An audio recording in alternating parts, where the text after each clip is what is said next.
بسم اللہ الرحمن الرحیم۔ یہ جس کو ہم زندگی سمجھ بیٹھے ہیں، خوب یہ تو ایک پلک جھپکنا ہے بس۔ لوگ جب قبروں سے اٹھائے جائیں گے تو ان سے پوچھا جائے گا کتنا عرصہ رہے، کہا پلک جھپکنا تھا۔ اور اس ایک پلک جھپکنے کے لیے انسان پتہ نہیں کتنے پلکوں کو جو ہے وہ اگنور کر دیتا ہے۔ انسان اپنی زندگی میں کتنی باتیں سنتا نہیں، کتنی چیزیں اگنور کرتا ہے، جبکہ خدا اسے اپنی طرف بلانا چاہ رہا ہے کہ میری طرف آؤ۔ اسی لیے اس نے 1,24,000 اولیاء کو بھیجا۔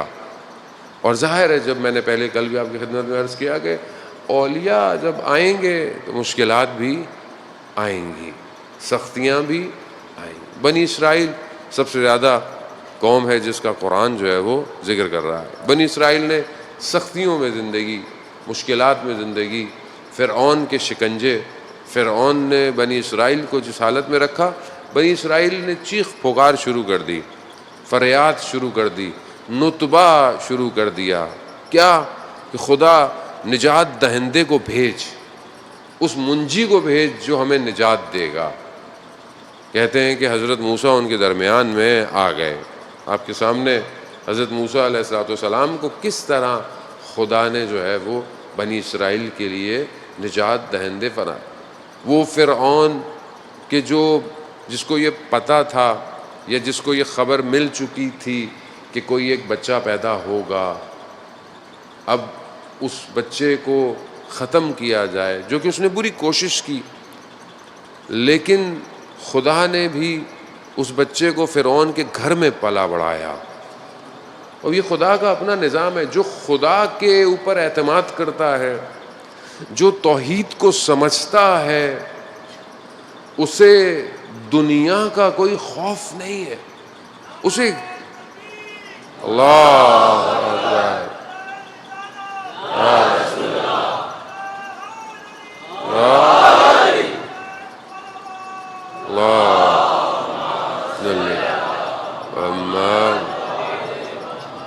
قرآن قصص الانبیاء احسن القصص، قرآن جو قصے بیان کر رہا ہے وہ صرف اس لیے نہیں ہے آپ پڑھیں اور ثواب خود بھی لے لیں، مردے کو لے لیں، ثواب اپنی جگہ ہے۔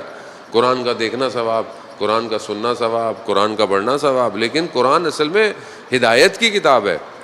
اور پہلی چیز ہدایت کے لیے یہ ہے کہ سورہ بقرہ کی شروع کے آیات میں پروردگار کہہ رہا ہے کہ یہ اس کے لیے ہدایت ہے جو غیب پر ایمان لے کر آئیں گے۔ تو پہلے غیب پر ایمان لے کر آؤ، یعنی جو چیزیں غیب میں تمہیں بتائی گئی ہیں اس پر ایمان لاؤ، تو تمہارے لیے ہدایت ہے۔ یہ کتاب متقین کے لیے ہدایت کی کتاب ہے۔ تقوی اختیار کرو تاکہ تمہیں ہدایت ملے۔ قرآن ان واقعات کو جو بیان کر رہا ہے اس کے ذیل میں کئی مفاہیم پوشیدہ ہیں کہ جو علماء کرام نے تفاسیر میں اور پھر ائمہ علیہ السلام نے اپنی روایات میں، اور ابھی بھی کئی مضامین پوشیدہ ہیں۔ جب وقت کے امام زمانہ جل اللہ تعالی فرجہ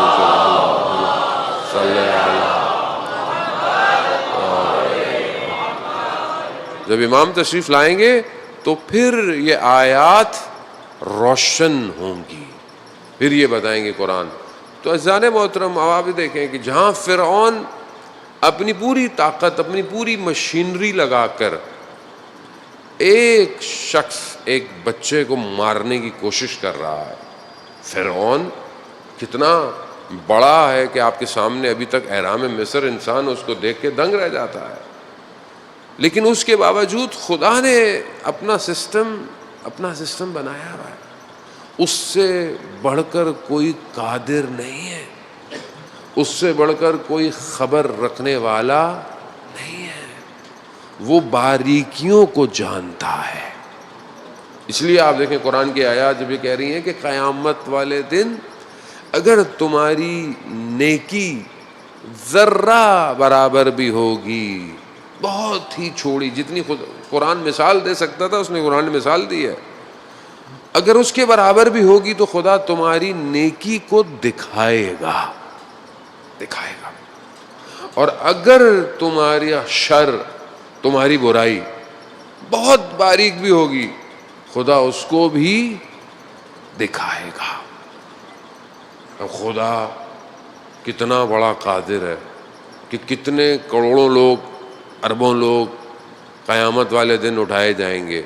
اور ایک بہرحال وہ تو ہم تو ترسیم نہیں کر سکتے کہ کیسا کینوس ہوگا، لیکن سب کے لیے الگ پکچر چلے گی، سب کے لیے. انسان کیمرہ بنا کر 2 سال 10 سال 20 سال 50 سال 100 سال پرانی چیزیں دیکھ سکتا ہے. خدا تو وہ ہے جس کے سارے کیمرے ہی خدا کے ہیں. خدا سب کو الگ دکھائے گا اور سب کچھ دکھائے گا. خوب یہ اس کی قدرت ہے.